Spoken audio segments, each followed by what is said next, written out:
Governor نے بھیجا ہے آپ کو گرفتار کرنے کے لیے۔ آپ نے فرمایا صحابہ سے انہیں آج ٹھہراؤ، انہیں کا اکرام کرو، انہیں کھانا کھلاؤ، انہیں مہمان بناؤ۔ دیکھو تو صحیح، یہ نہیں جو جس طرح ہے ایسا معاملہ کرو، نہیں۔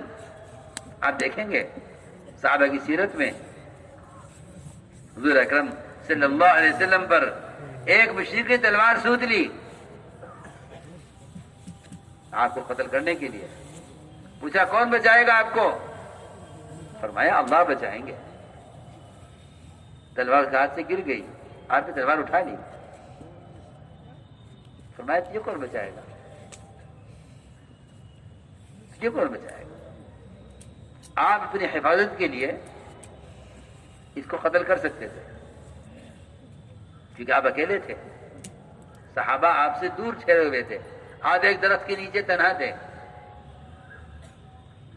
آپ بدلے لے سکتے تھے، اپنی تحفظ کے لیے بدلے لے لیتے۔ میں اکیلا ہوں اور یہ ایسا نہ ہو کہ تلوار پر دوبارہ قبضہ کر لے۔ اس نے کہا کہ آپ اچھا معاملہ کیجیے۔ میں نے عرض کیا کہ اللہ تعالی جو مدد کی ہے صحابہ کی اور محمد صلی اللہ علیہ وسلم کی، وہ رعب کے ذریعے مدد کی ہے، لیکن وہ رعب کہیں سے تھا؟ میری بات یاد رکھنا، ذرا توجہ سننا۔ وہ رعب شور مچانے، دھمکیاں دینے اور کسی کا نقصان کرنے سے نہیں تھا، بلکہ وہ رعب دو چیزوں کا تھا۔ ایک رعب تھا ذکر و تلاوت کا، ایک رعب تھا ذکر و تلاوت کا، اور دوسرا رعب تھا سخاوت اور اخلاق کا۔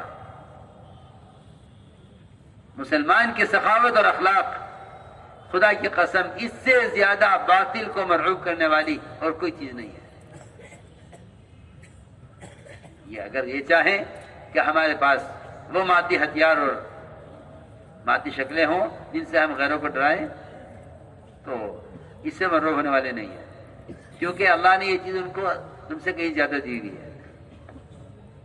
میں کہتا ہوں اگر ساری بھی تمہیں مل جائے تب بھی تمہیں اس سے مرعوب نہیں کر سکتے، اس لیے کہ اللہ تعالیٰ نے مسلمان سے مرعوب ہونے کے لیے دنیا کی مادی شکلوں کو ذریعہ نہیں بنایا ہے۔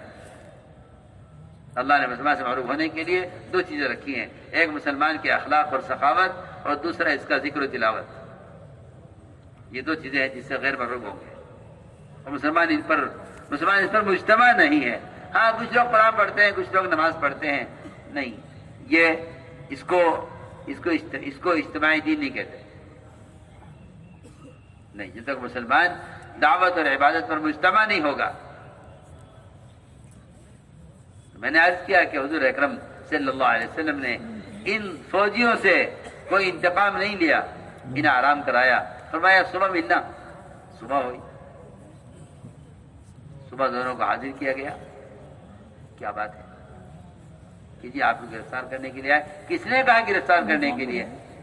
کہ ہمارے بادشاہ کسریٰ نے فرمایا کہ تمہارے آقا کسریٰ نے ہمیں گرفتار کرنے کے لیے بھیجا ہے۔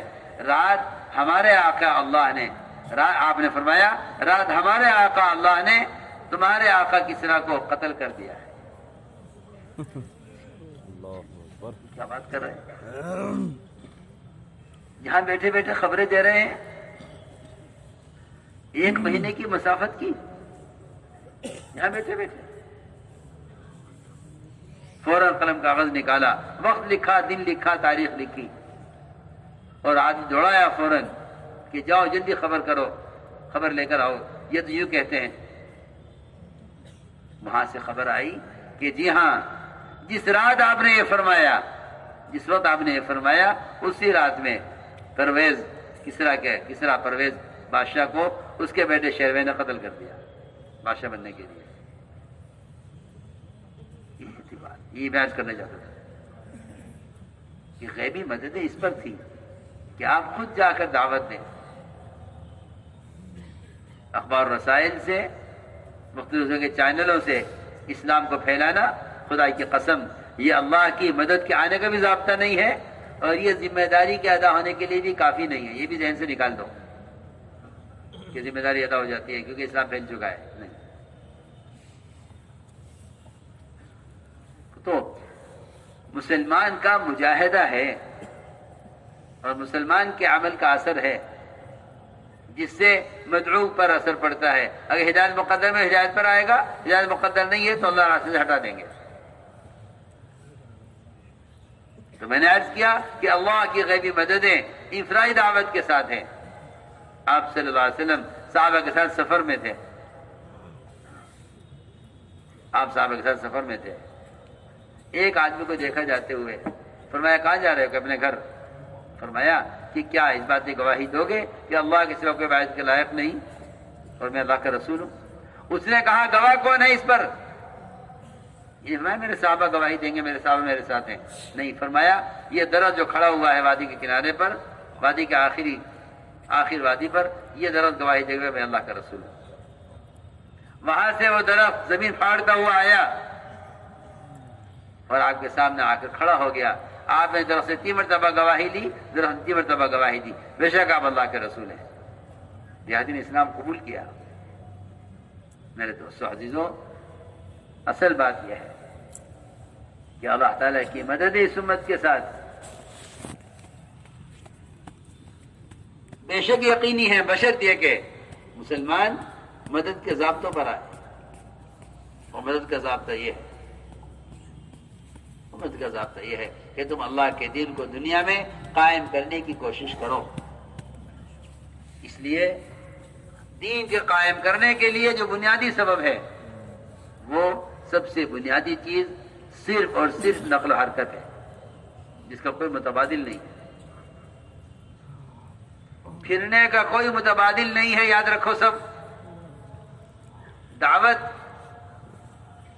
کسی کو دین کی دعوت پہنچانے کا، کسی کو دین کی دعوت پر لانے کا، خدا کی قسم کھا کر کہتا ہوں کہ نقل و حرکت کے علاوہ اور کوئی طریقہ مسنون نہیں ہے. بے شک بے شک بے شک. اور کوئی طریقہ مسنون نہیں ہے. جتنے بھی طریقے ہیں سب رواجی طریقے ہیں. سنت طریقہ صرف ایک ہے.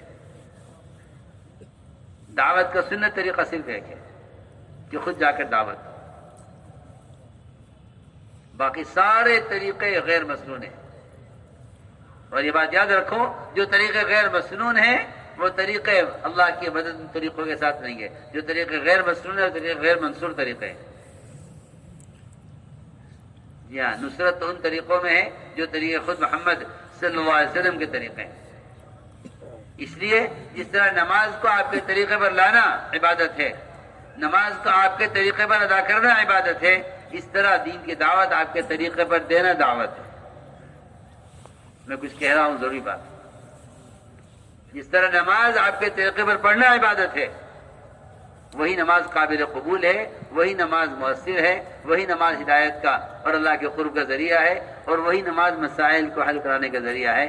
اسی طرح جو دعوت آپ کے طریقے پر ہو، اسی دعوت پر مدد ہے، اسی دعوت پر وعدے ہیں، اور اسی دعوت پر تربیت ہے، اور وہی دعوت ہے جس سے اللہ تعالیٰ کے وعدے پورے ہوں ایمان والوں کے لیے. اس لیے کہ اگر نماز سنت کے طریقے سے ہٹ جائے تو نماز پر وعدے پورے نہیں ہوتے. تو اگر دعوت سنت کے طریقے سے ہٹ جائے گی تو سنت پر بھی جو وعدے ہیں پورے نہیں ہوں گے. سیدھی بات ہے. اس لیے عرض کر رہا ہوں کہ نقل و حرکت کے سوا اور کوئی ذریعہ نہیں ہے دعوت پہنچانے کے لیے. کوئی ذریعہ نہیں ہے اتمام حجت کا. آپ کے ذریعے سے دعوت بھیج دیں تو آپ کی ذمہ داری ادا نہیں ہوتی جب تک آپ خود جا کر دعوت نہ دیں یا کسی کو بھیجیں.